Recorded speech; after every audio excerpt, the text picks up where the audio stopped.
എനിക്കിന്ന് 2 കൊറിയർ വന്നു. അങ്ങനെ ഒരു കൊറിയർ എടുക്കാൻ പോയെടുത്ത് ഒരു കൊറിയർ എടുക്കാനായിട്ട് കുറച്ച് ഏറെ സാധനങ്ങളുണ്ടായിരുന്നു. അപ്പോൾ അത് ആദ്യത്തെ കൊറിയർ ചെറുതാണ്. അപ്പോൾ അതുകൊണ്ട് ഞാനത് മാറ്റി വെച്ചിട്ട് വലിയ കൊറിയർ എടുത്ത് വെക്കാൻ പറഞ്ഞു അവരോട്. അവരെൻ്റെ വണ്ടി ചെറിയൊരു സ്പേസേ ഉള്ളൂ. എൻ്റെ വണ്ടി 2 വീലറായിരുന്നു. 2 വീലറിലാണ് പോയത്. എൻ്റെ വലിയ കൊറിയർ എടുത്ത് കയറ്റി തന്നു. അതിൻ്റെ പുറത്ത് ഇതും വെച്ചു. അപ്പോൾ അതിൻ്റെ ഇടയിൽ കൂടെ പോകാൻ ഭയങ്കര ബുദ്ധിമുട്ടാണ്.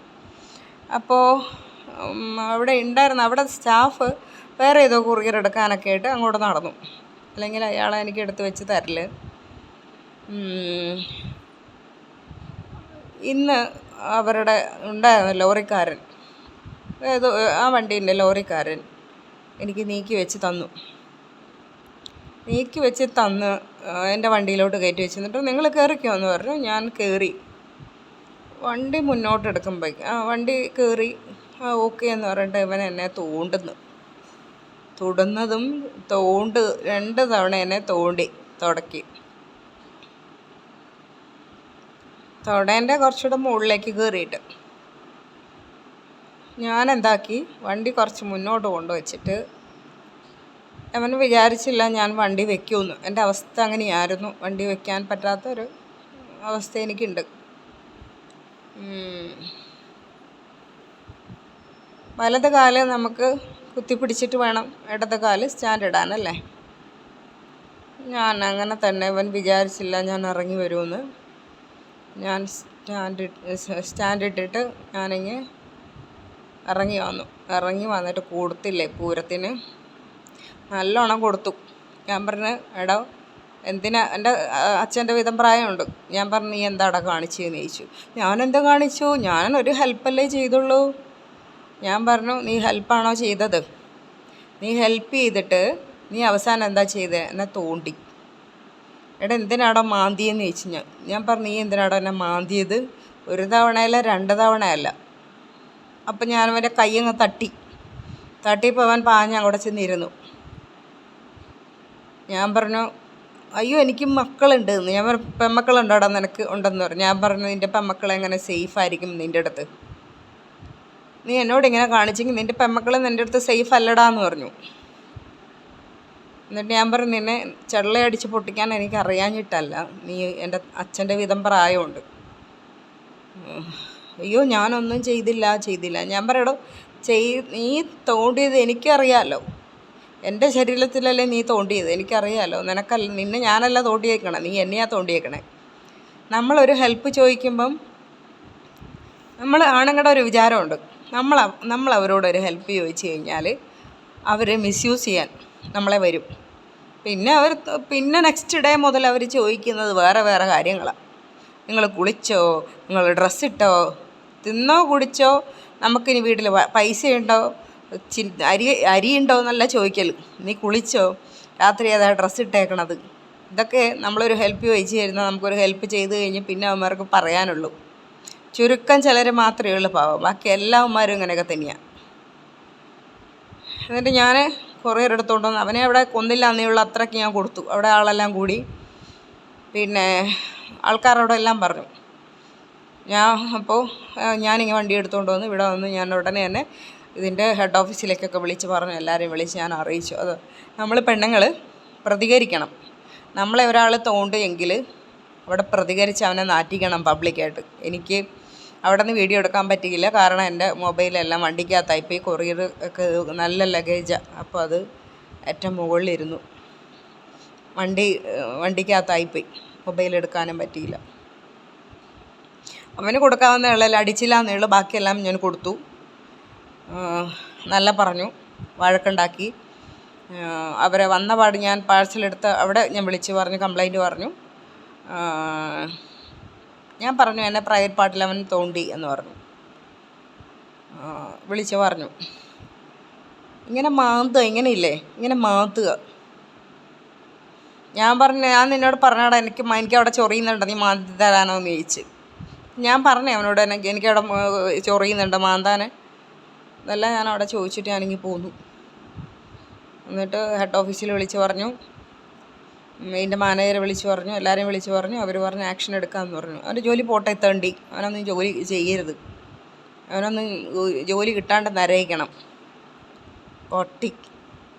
കേരളത്തിലായിരുന്നെങ്കിൽ അവരെ ഞാൻ വീട്ടിൽ പോയിട്ട് ഫുള്ള് ഡീറ്റെയിൽ എടുത്തേനെ. വീട്ടിലൊക്കെ ആ കുട്ടികളെങ്ങനെ സേഫായിരിക്കും എന്നാണ് ഇങ്ങനെയുള്ളവനൊക്കെ. കൊള്ളപ്പന്നി ഇതൊക്കെ ഉണ്ടല്ലോ. ഇനി 16 പ്രാവശ്യം കുളിച്ചാൽ പോലും എനിക്ക് ആ ഒരു മനസ്സിൽ നിന്ന് പോവില്ല. അവനോട് ഞാനെങ്ങാണ്ട് തോണ്ടാൻ പറഞ്ഞ മാതിരിയാണ്. നിങ്ങൾ ആണുങ്ങളൊന്നും ഓർക്കുക, നമ്മുടേതല്ലാത്ത ഒരാൾ നമ്മളെ തോണ്ടുന്നത് നമുക്കിഷ്ടമല്ല. നമുക്ക് അറപ്പും വെറുപ്പുമാണ്. നമ്മുടെ ഒരു പോസിറ്റീവായിട്ടുള്ള ഒരു റെസ്പോൺസ് നിങ്ങൾക്ക് കിട്ടിയാൽ മാത്രം നമ്മളെ ഒന്ന് ടച്ച് ചെയ്യാതെ കയ്യിലെങ്ങാനും ഒന്ന് ടച്ച് ചെയ്ത് നോക്കുക. ജസ്റ്റ് നമ്മുടെ പെൺപിള്ളേർ ആയാലും കുട്ടികളൊക്കെ, നിങ്ങൾ ഒരു പെണ്ണിനെ ഒരു ചെക്കൻ ഇഷ്ടമാണെന്ന് ആ പെണ്ണിന് നിങ്ങൾക്കാണെങ്കിൽ തോന്നിക്കഴിഞ്ഞാൽ ജസ്റ്റ് കൈ ആദ്യം ടച്ച് ചെയ്ത് നോക്കുക. നിങ്ങൾക്ക് ഇഷ്ടമാണ് ആ പെണ്ണിനെ, ഒന്ന് സ്നേഹമാണെന്ന് ഒന്ന് തെളിഞ്ഞു കഴിഞ്ഞാൽ. മനസ്സിലായോ? അല്ലാണ്ട് ഓടിപ്പോയിട്ട് ഇപ്പോൾ അവരെ ഒരു പാട്ടും ബോഡിയിലൊന്നും ടച്ച് ചെയ്യലില്ല. അതോടുകൂടി നിങ്ങൾക്ക് അടിവരെ ഇടും അവർ. അറപ്പായിരിക്കും. മനസ്സിലായോ? അതുകൊണ്ട് നിങ്ങൾ വേണ്ടാത്തന്നെ നിൽക്കരുത്. നിങ്ങളെ വിചാരം നിങ്ങളുടെ ഈ പ്രൈവറ്റ് പാട്ടും, അയ്യോ പ്രൈവറ്റ് പാട്ട് കാണുമ്പോഴേ നമുക്ക് അറപ്പാണ്. അത് നിങ്ങളൊന്ന് ചിന്തിക്കും. നിങ്ങളുടെ ബോഡി മസിലും നിങ്ങളുടെ കൈയും ഒക്കെ കാണുമ്പോൾ ചിലപ്പോൾ ഒരു അട്രാക്ഷനൊക്കെ തോന്നിയെന്നിരിക്കും. അത് പിന്നെയും ഓക്കെ. ഇതൊക്കെ കണ്ടാൽ പച്ചവെള്ളം പോലും കുടിക്കില്ല. നിങ്ങൾക്ക് നേരെ തിരിച്ചായിരിക്കാം. നമുക്ക് നേരെ നമ്മുടെ മനസ്സിലുള്ളത് ഇതാണ്. നിങ്ങൾക്ക് അട്രാക്ഷനാണ് നമ്മുടെ പാട്ടൊക്കെ കാണുമ്പോൾ. നമുക്കതല്ല, നമുക്ക് അറപ്പാണ്. അത് ചിന്തിക്കണം.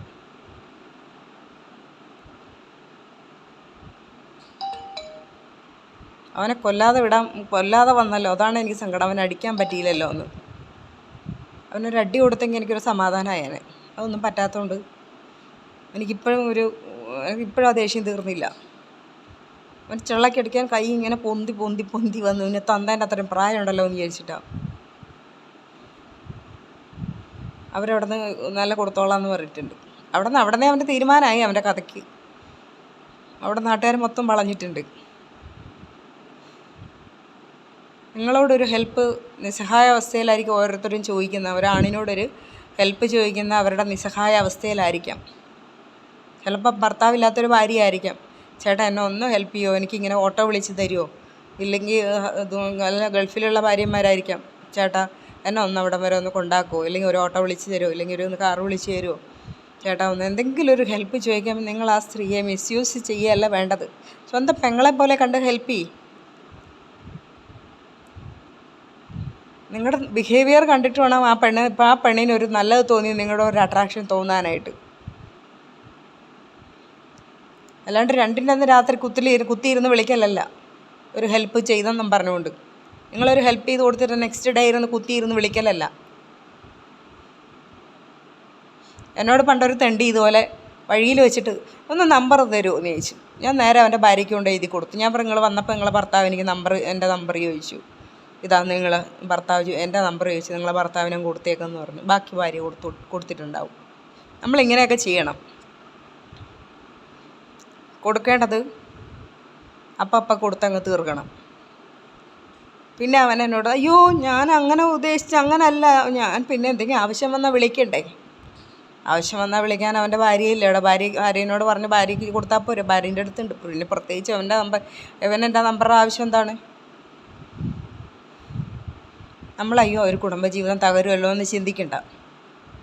തകർന്നോട്ട്. ഇങ്ങനെയുള്ള തെണ്ടികൾക്ക് അവിടെ കിടന്ന് അടികൂടി ഭാര്യ അറിയണം ഭർത്താവിൻ്റെ തെണ്ടിത്തരമൊക്കെ.